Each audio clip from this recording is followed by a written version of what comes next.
what we need to analyze very carefully is, if you look at all the letters of Swami Vivekananda, all the vanis that he delivered, if you carefully look through it, it is throughout and throughout stressing on the freedom struggle of India.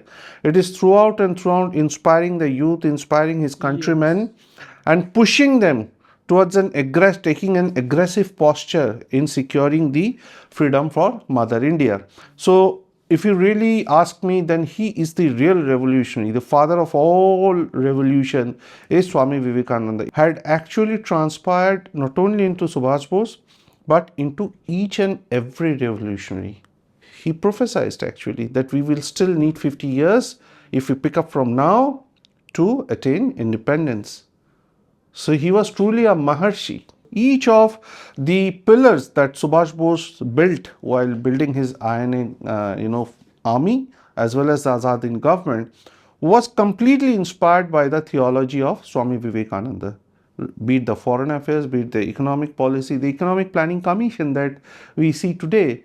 The planning commission is a product or a brainchild of, none other than Netaji Subhas Bose.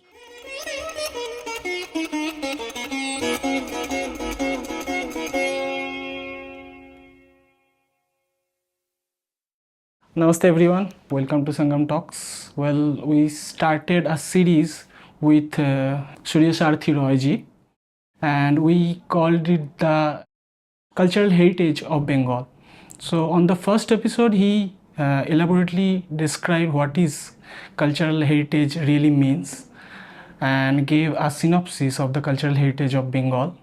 And thank you, sir, to join us once again. So now we are in the second episode where we discuss about some revolutionaries of Bengal, particularly the part where Netaji Subhas Chandra Bose came in the picture. What we can discuss today is basically the effect of, or the impact of, spiritualism on the Indian freedom struggle, starting of course from Bose and being spread across the base, across the revolutionaries, and what we today know as the Agni Yug, Agni Yug of Bengal, and where the armed revolution actually kicked off. And then obviously from Bengal it spread to Punjab and Maharashtra and then to the other states also. This is what we plan to cover today. So basically the idea is, Bengal has been a spiritual hub, Shakti pits and Shaiva pits to some extent, and couple of Vaishnav pits also. So, but Shakti sadhana has been the mainstay of focus in Bengal, and how that Shakti sadhana or Shaktivad actually culminated into the force, as a force into the freedom struggle, is something that we are going to discuss about it today, right?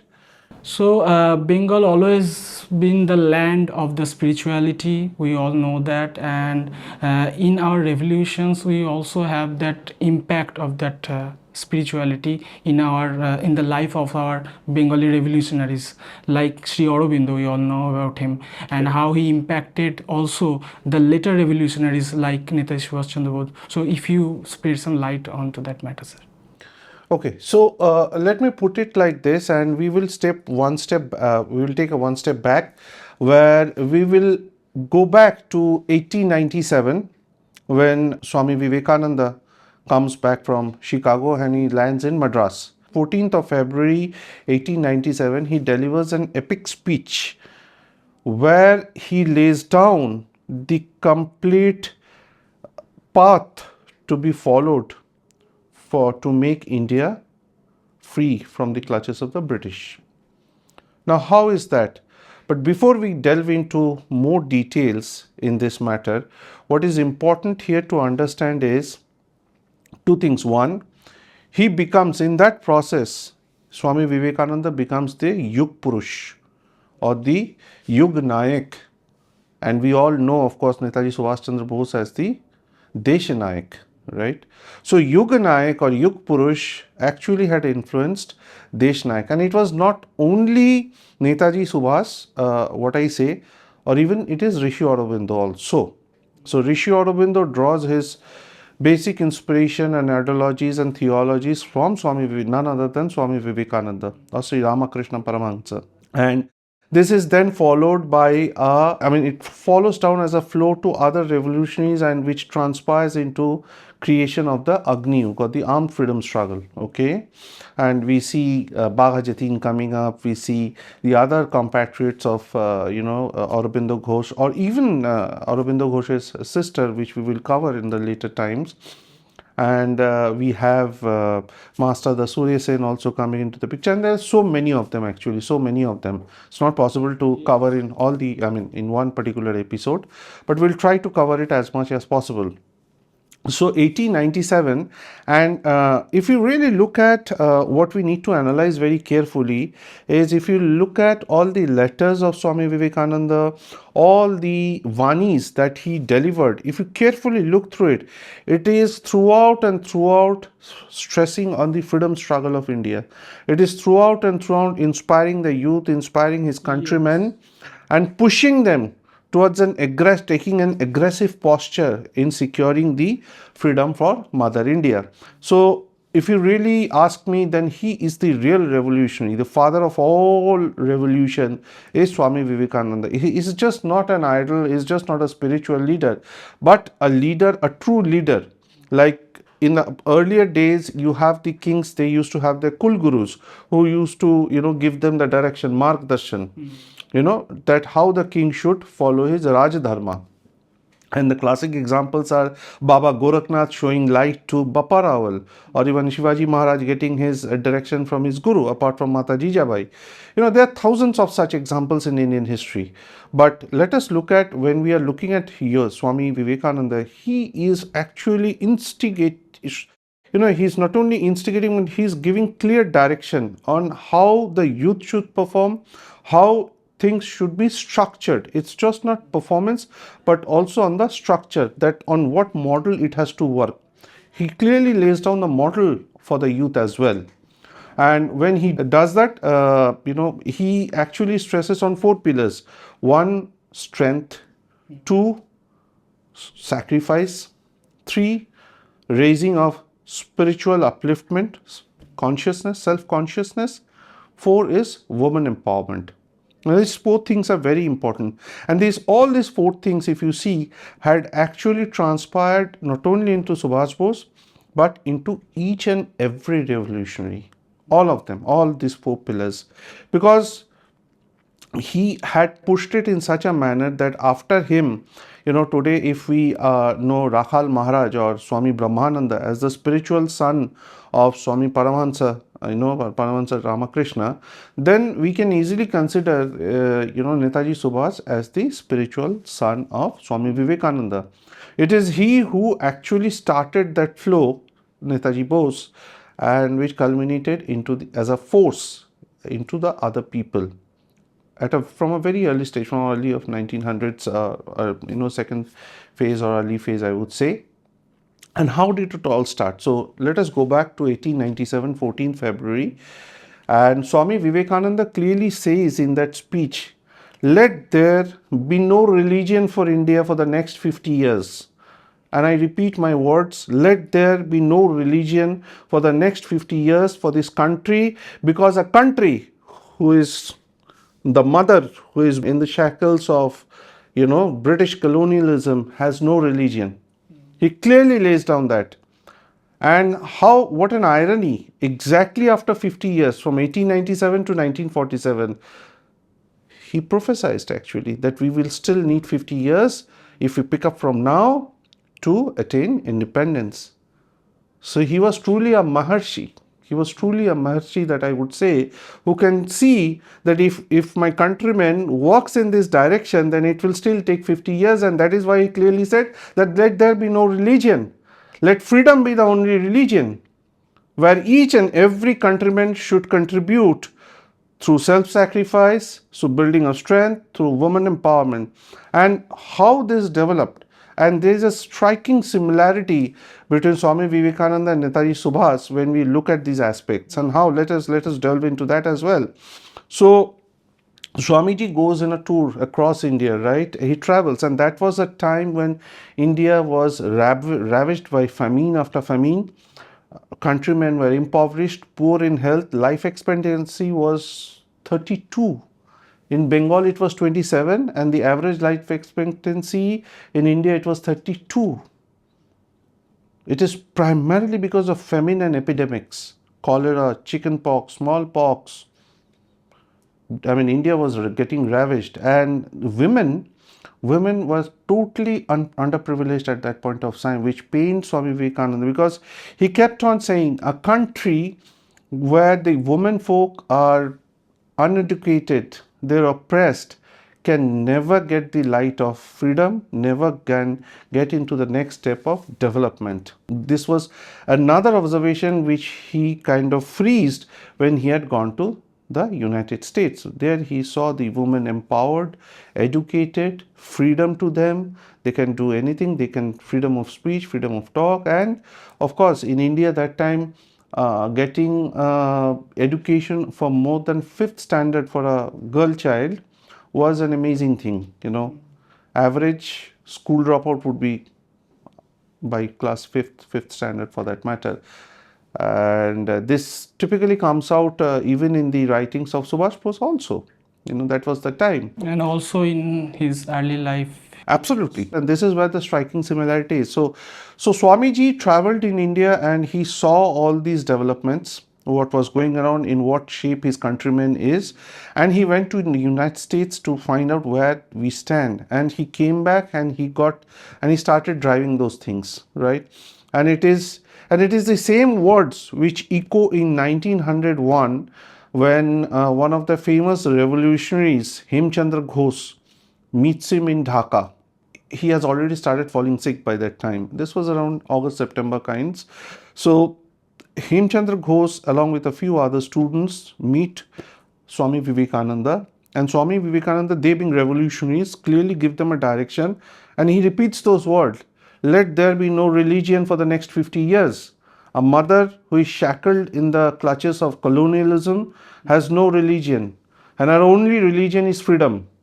Her only religion is freedom, and that is exactly what he gives out to Hemchandra Ghosh, who in his later years, when he is, documenting this. He is a mighty flag bearer of Hinduism. I mean, absolutely. When you say religion, they say that you can't do religion with empty stomach.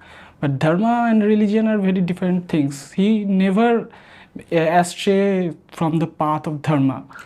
No, so yeah, you are right, absolutely. What is important here to understand is that Swami Vivekananda had actually married science to religion. The theology of Advaita Vedanta that he used to follow was to give dharma a very scientific foothold in the country and do away with the superstitions across the country which was existing.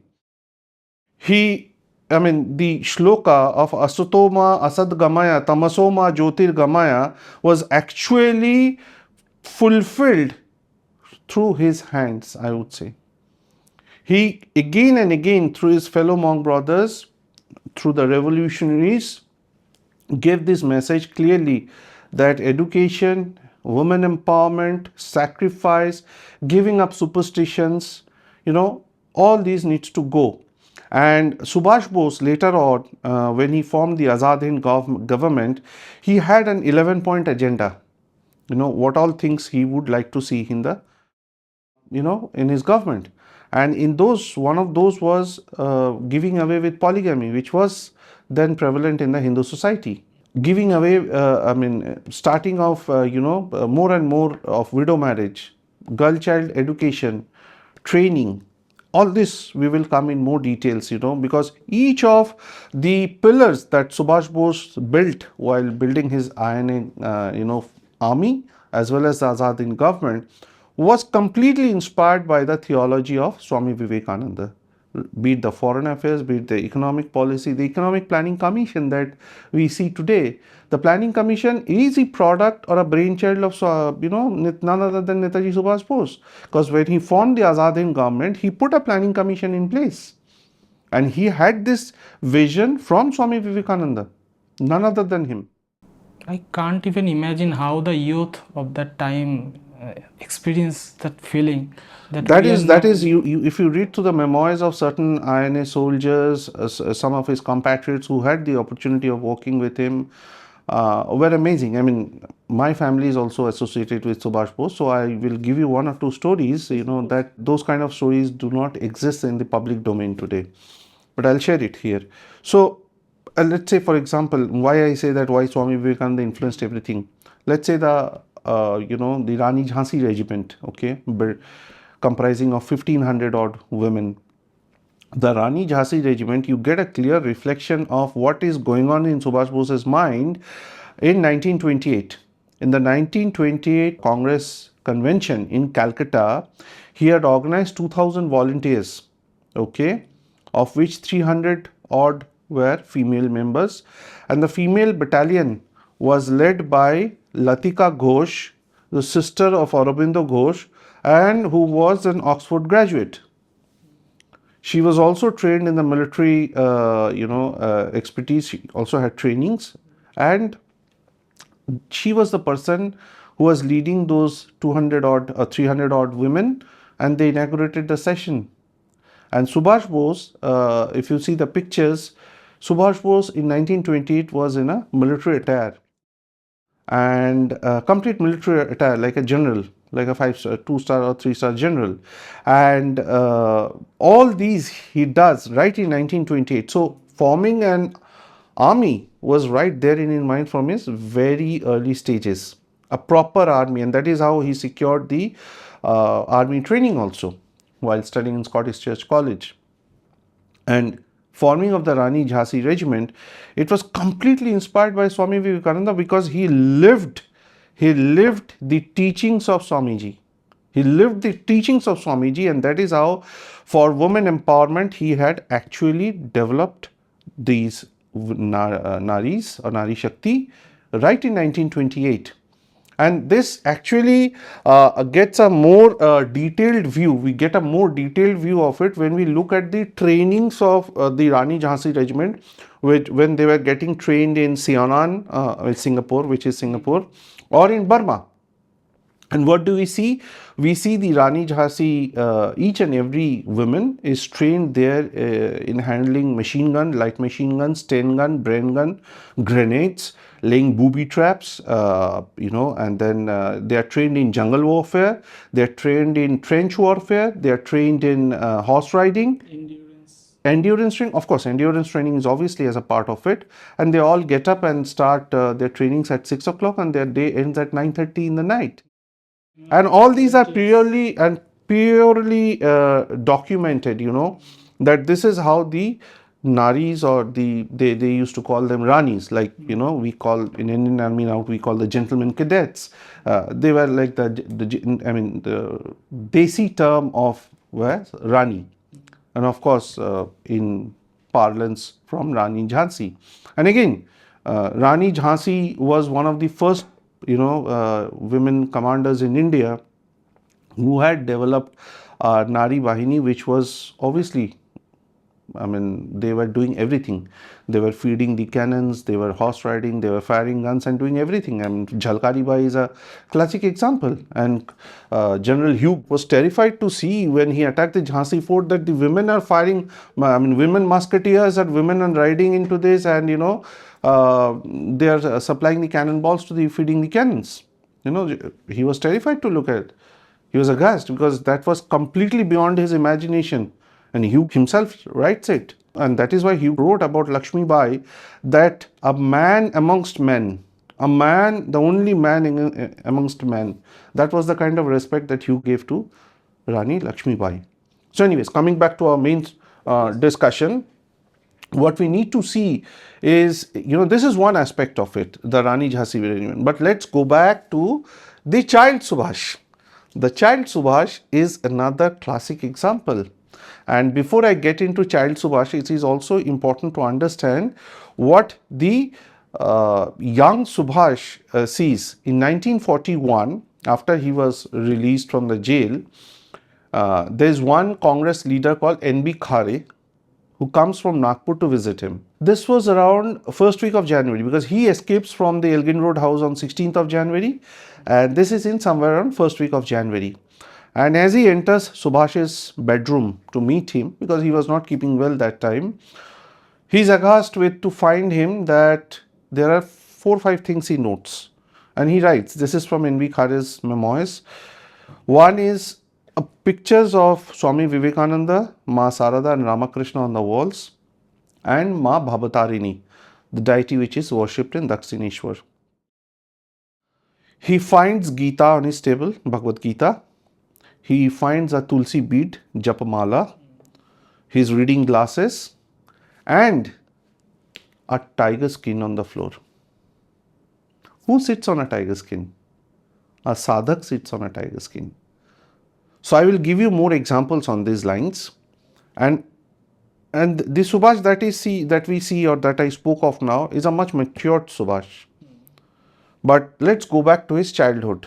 In his childhood, it is well known, I mean, the first sense of patriotism was infused in him by his headmaster in Ravenshaw Collegiate School, Beni Madhav Das. But he initially thought that obviously he will emulate Beni Madhav Das and try to become someone like him.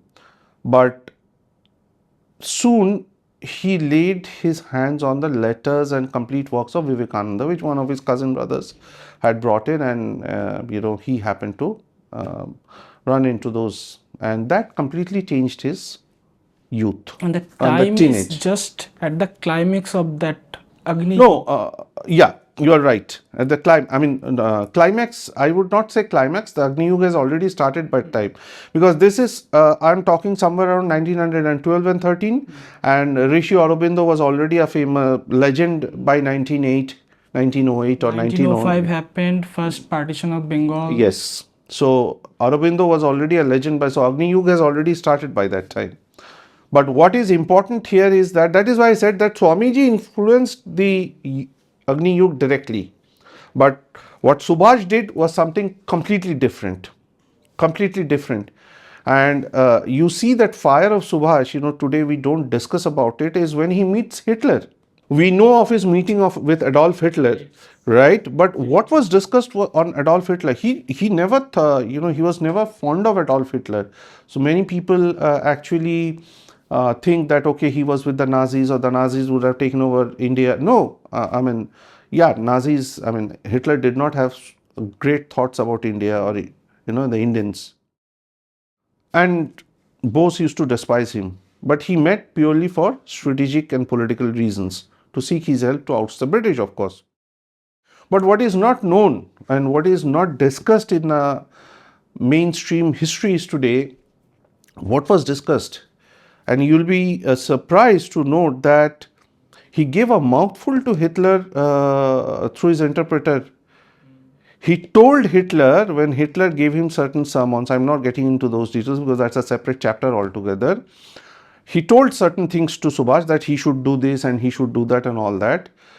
Subhash Bose, through the interpreter, or rather in a very angry manner, told the interpreter to tell Hitler that please tell him that I have been in politics throughout my life, from my earliest of times, or the college days, when he was 17 or 18 years old, that he doesn't need to teach me politics. I know what to do. And the interpreter, taken aback by those strong statements, kind of modified them and presented in a milder version to Hitler. And obviously he did not agree with whatever Hitler said, but Hitler agreed to support him through the submarine and all that we all know. But this kind of fire came, and where did this fire came from? Because his concepts were very clear from Swami Vivekananda, what he has to do, how he has to do, what he can tolerate, what he cannot tolerate. That clearly reflected in all his actions. Now, let's go back to the Balak Subhash. After Swami Vivekananda's writings, he got at the age of 15, somewhere in 1912, 13, that is the time, completely transformed his life. There was an internal conflict. What should I do? Should I become a parent's good boy, take up a government job or a British job and lead a comfortable life, or I should go the other way around? And this continued till he resigned from ICS this battle, internal battle, continued within him. That is the time when he's growing up years, which people do not know. He starts practicing Hatha Yoga to gain control over his human senses, basic needs, basically. And also later on gets initiated to Kriya Yoga also. And that is, something which people do not know, or is not spoken about so much, is he was a sadhak or of a very high order sadhak, and he was a Dasnami Sampradaya sadhu also, and that is why you see him sitting on a tiger skin. I will give you more examples of it. So it's something to do with his early life when he yeah, left absolutely. home and Yes, went yes. to I mean, visiting. all those inspirations came from those days. So this is exactly what I was coming on to. The next point is he leaves home with one of his schoolmates and goes on to tour India on the same lines as Swami Vivekananda. He visits the same spots of just like Swami Vivekananda. And what he does is he approaches various mutts. He talks with many sadhus he meets, various categories, Vaishnavas, Shakti, Shaivites, everybody he meets and discusses. Because he wanted to understand what he should do, what should be the right path, and that is why he's exploring. Just like Swami Vivekananda, he's exploring everything. To understand what India means. What not India means, but what should be the path for him. He was more concerned at that point of time when he was trying to understand spirituality to its core. He was trying to understand what should be his right path. That's what I said. That also reflects, as you explained, on this Jhansi. Exactly. All the regiments. All those are Understanding coming. all the regions of India. Correct. So all these come into play when he becomes the supreme commander. But while during those formulative years, some specimens come out. Mark my words. Some specimens come out and show you the future, that what this man is thinking of. And this is just not about Indian freedom struggle, but Indian freedom struggle on the lines of Shaktivad. Indian freedom struggle on the lines of Shakti worship. And to propagate Shakti worship, and this is why Swami Vivekananda introduced Durga Puja in 1901 in Ramakrishna Mutt or Belur Mutt. Because he wanted the Bengalis to come out with that element of Shakti in them. And today, if you really look at Chandi, the 700 slokas from Markandeya Puran, what does it do? It actually invokes, or you invoke the Divine Mother, Shakti, to give you strength to overcome all those negativities within yourself, to get, to gain strength within yourself. It's just not about physical strength, but it is also about mental strength. It is also about strength of your thoughts. Not only strength of body, but strength of thoughts. Through strength comes clarity. Exactly. Absolutely. The clarity of thoughts. So, so Subhash goes on the same lines, and he reaches right up to Rishikesh, Haridwar, Rishikesh, Prayagraj, Kashi, and the incident here, his life changes. By that time, when he had set out from his home, he had made up his mind to become a sadhu. He was very clear by that time that I want to become a sadhu.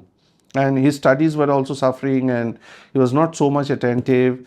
And even, when he was with his parents that time, he will run away from his home in some corner of Cuttack, where most of the times he will be found in some corner of Cuttack city, a secluded corner, where he will be nursing the cholera patients or the smallpox or the chicken pox patients, or doing some kind of seva, or sitting in Chandranath Giri's ashram in Cuttack doing Sankirtan.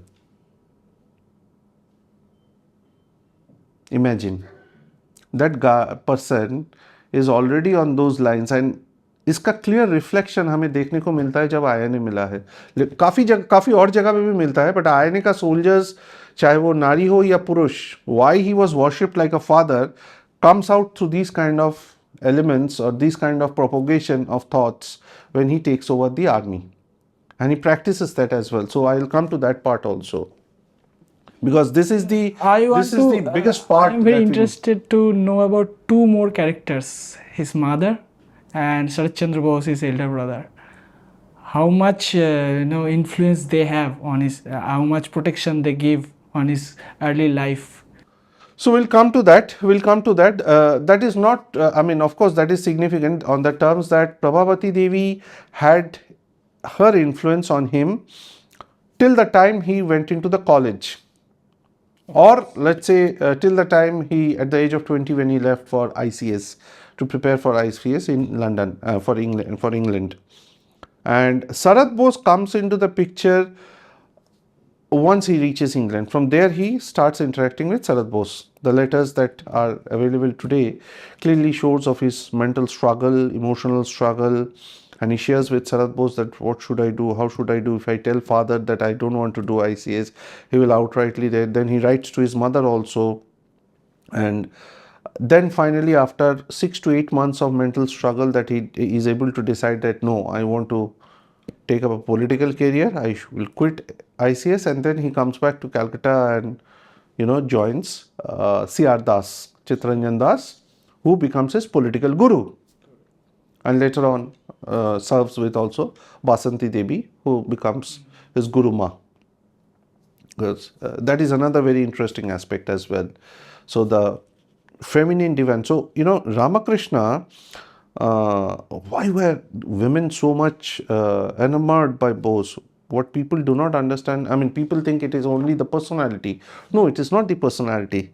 It is the love and respect for women that he had, and how that comes in. Because he clearly writes in his memoirs that going by the teachings of Paramahansa Ramakrishna, where I see and practice to treat every woman like a mother.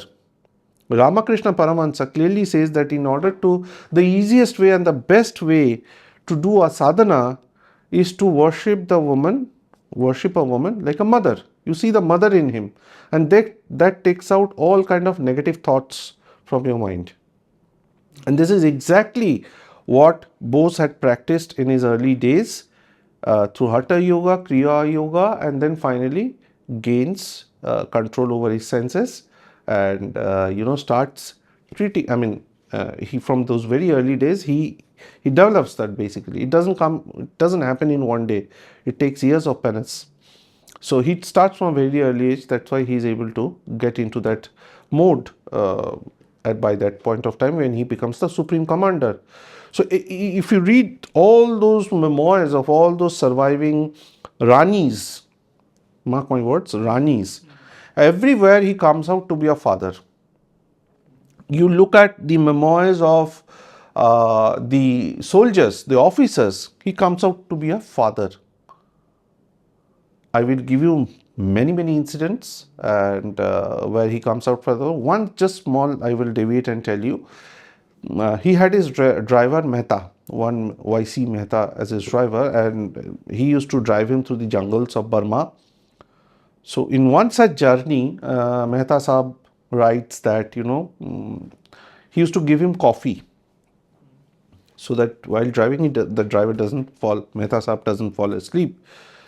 So, and he used to sleep, Bose.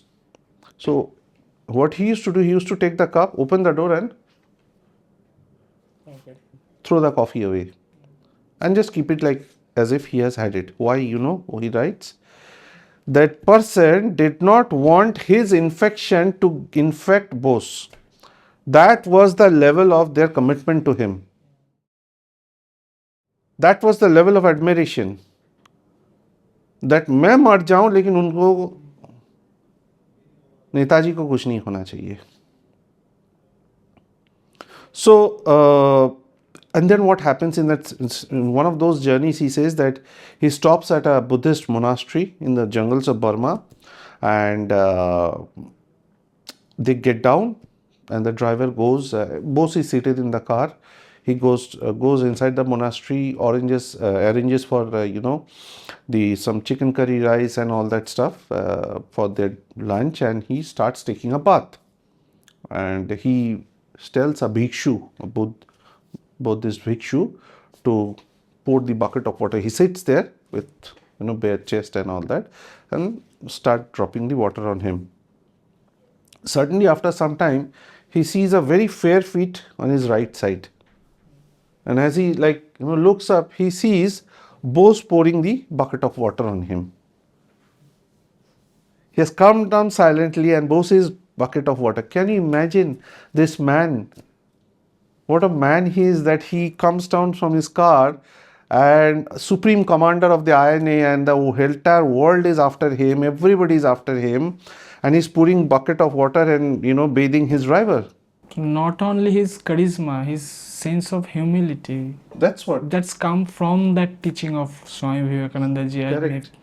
Not only teachings, but he actually practiced them. That is why I said that Seva Bhav. So Ramakrishna Paramahansa gave you the concepts, three concepts: Nara Narayan Seva, Daridra Narayan Seva. The words are self-explanatory. I don't need to tell people. And these two concepts, Nara Narayan Seva and Daridra Narayan Seva, were lived, and so did Swami Vivekananda also propagate them, were lived by Subhash Babu from his earliest of years. Earliest of years. And that is why I said that his father had to send search parties to some corner of Cuttack where he will be found treating the chicken pox or cholera patients or a smallpox patient. Can you imagine this? It was so dangerous to actually handle them.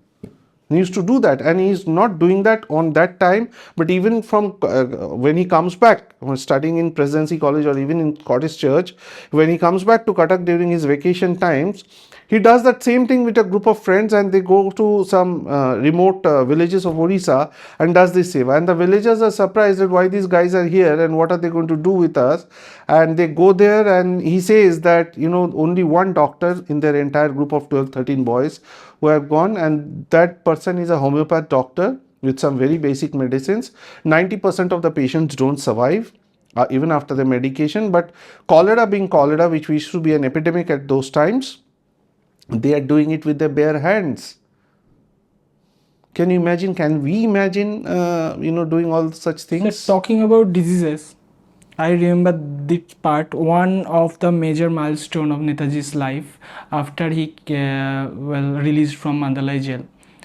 Before that, he started his political career, and he became maybe 1921, he became the mayor of Kolkata. Correct. And after that, he got arrested from an alleged agitation. You're right. And from there, he acquired that health condition, tuberculosis. And then his political career suddenly changed. It takes a different path. So that's like a milestone in his life. So maybe the next chapter you can explain in his life after his young age. See, I'll be very candid with you. In terms of spiritual effect on his political career, there is no milestone. It only increased and increased and increased. The curve was like going up. The curve was like going up. And we see a flower blossoming in various colors. And that is why the very first thing I said was N.B. Khare's meeting where he sees a tiger skin. That's a very novel information, I may say. This is not known to people. We're not known to people. Not very few people know this. He was on a tiger skin. Now, what we need to understand is that, so coming back to the Mehta Sahib incident, and then Mehta Sahib also baths Subhash Babu, and then they have lunch and then they move on. But that is the humility of that person. That a supreme commander, a 2-star general or a 1-star general coming down and bathing his driver. So, but basically, this is all coming again from his childhood, this thing. So, when he takes that journey, while coming back from Rishikesh, they halt at Ramakrishna Mission in Kashi.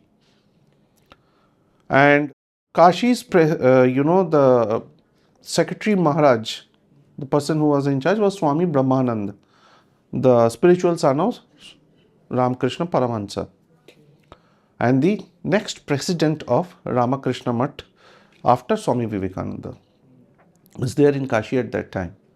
And Janakinath Bose, Subhash Bose's father, Janakinath Bose and family was known to Swami Brahmanand.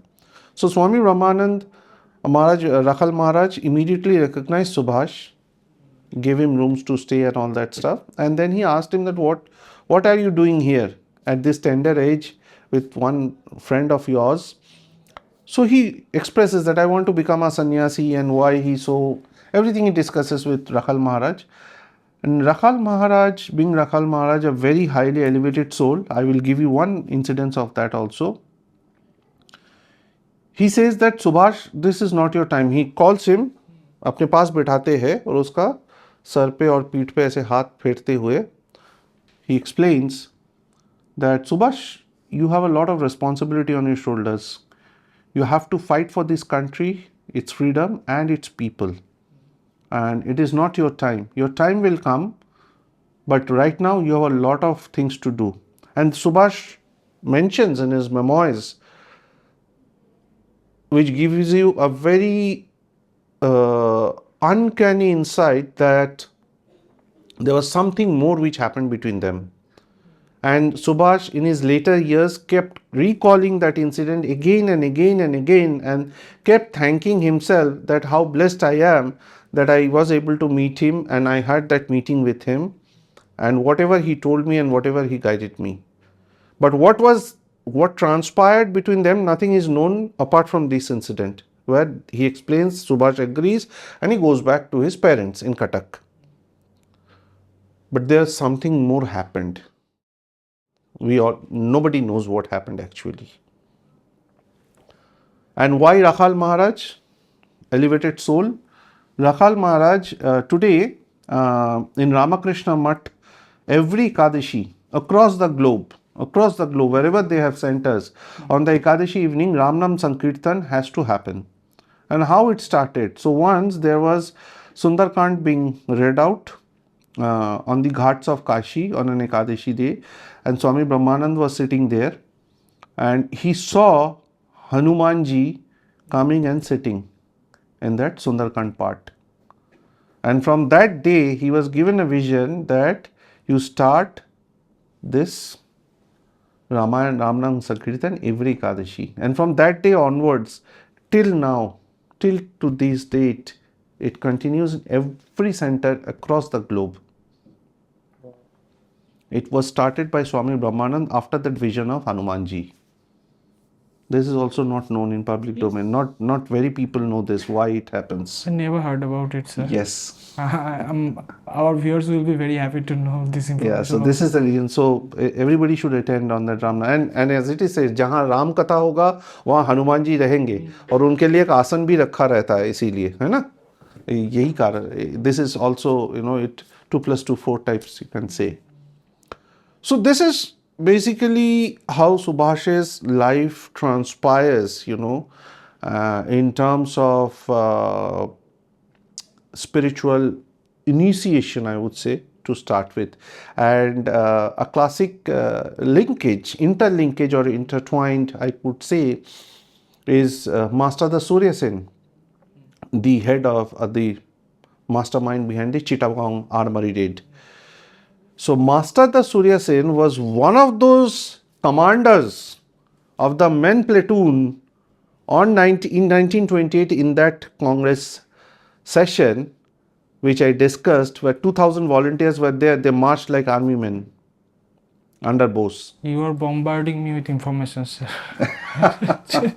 These informations, viewers, you can judge for yourself. I mean, this information. Master the Surya Sen was on. So Master the Surya Sen was trained by Subhash Bose in military skills, and that is how he was able to plan so meticulously on the Chittagong Armory raid. It's like you have a very common thread. If you see the Battle of Buribalam on Bagha Jatin. Bagha Jatin was also inspired by Swami Vivekananda, and that is what he believed in: strength, raw strength, Bagha Jatin. And he was so powerful. Obviously, he killed a tiger with his bare hands, but much more important than that, he was beating up British officers. Yes. Beating up British officers single-handedly, and just not one, 4, 5 at a time. He was that, so powerful. And Bagha Jatin's Battle of Buribalam today in Balasore, very near to the Khirchora Gopinath temple, same temple which was visited by Madhavendra Puri. Charles Tegat fights with him, right? The infamous Charles Tegat. Charles Tegat himself says after he passes away, if this man was born in England, he would have won the Victoria Cross immediately. Charles Tegat, a man like Charles Tegat. And he was one ferocious guy, Charles Tegat. So, strength, planning, sacrifice, women empowerment, everything, and women were integrated into the mainstream armed struggle. And if we see the Rani Jhansi Regiment, their training schedule, I mean, as I said, machine gun, light machine guns, 10 gun, Bren gun, grenades, trench warfare, jungle warfare, horse riding. We still don't have women in combat roles today in Indian Army. But he had already done that at that point of time. I mean, today's youth should fantasize on these things. Like, what a time to live in those times, maybe. I will give you more examples of the spirituality of it. So once we see a different dimension of Subhash Babu when he goes to Singapore after he takes charge of the Indian National Army.